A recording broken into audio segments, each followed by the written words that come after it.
कोल्हापूर जिल्ह्याला नवे जिल्हाधिकारी मिळाले असून डॉक्टर विजय राठोड यांनी आपल्या कामकाजाची दिशा स्पष्ट केली आहे।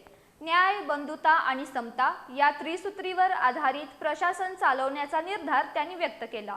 जिल्हाधिकारी कार्यालयात झालेल्या स्वागत आणि निरोप समारंभात भावनिक वातावरणात पाहायला मिळालं। कोल्हापूर जिल्हाधिकारी कार्यालयातील महाराणी ताराबाई सभागृहात नूतन जिल्हाधिकारी डॉक्टर विजय राठोड यांचे स्वागत आणि मावळते जिल्हाधिकारी अमोल येडगे यांना निरोप देण्यात आला। मनपा आयुक्त डॉक्टर राजेंद्र भारुड यांच्या हस्ते दोन्ही अधिकाऱ्यांचा सत्कार करण्यात आला। यावेळी जिल्हा प्रशासनातील वरिष्ठ अधिकारी मोठ्या संख्येने उपस्थित होते।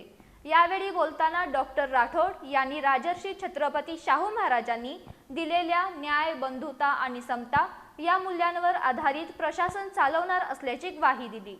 कोल्हापूर हे केवळ शहर नसून एक भावना आहे असंही त्यांनी नमूद केलं। मावळते जिल्हाधिकारी अमोल येडगे यांनी आपल्या भाषणात कोल्हापूरच्या लोकांच्या माणुसकीचं आणि नाविन्यपूर्ण विचारांचं कौतुक केलं। आपल्या कार्यकाळातील सर्किट बेंच सुरू करण्याचा निर्णय हा अभिमानास्पद असल्याचं त्यांनी सांगितलं। कार्यक्रमात अनेक अधिकाऱ्यांनी येडगे यांच्या कार्यपद्धतीचं कौतुक करत त्यांना भावपूर्ण निरोप दिला। दरम्यान 2014 बॅचचे IAS अधिकारी असलेले डॉक्टर विजय राठोड यांनी यापूर्वी गडचिरोली, मीरा भाईंदर आणि जालना इथं महत्त्वाच्या जबाबदाऱ्या यशस्वीपणे पार पाडल्या आहेत। शिस्तबद्ध आणि प्रभावी अधिकारी म्हणून त्यांची ओळख आहे। कोल्हापूरच्या विकासाला नवं बळ देण्याची अपेक्षा आता नागरिकांकडून व्यक्त केली जाते।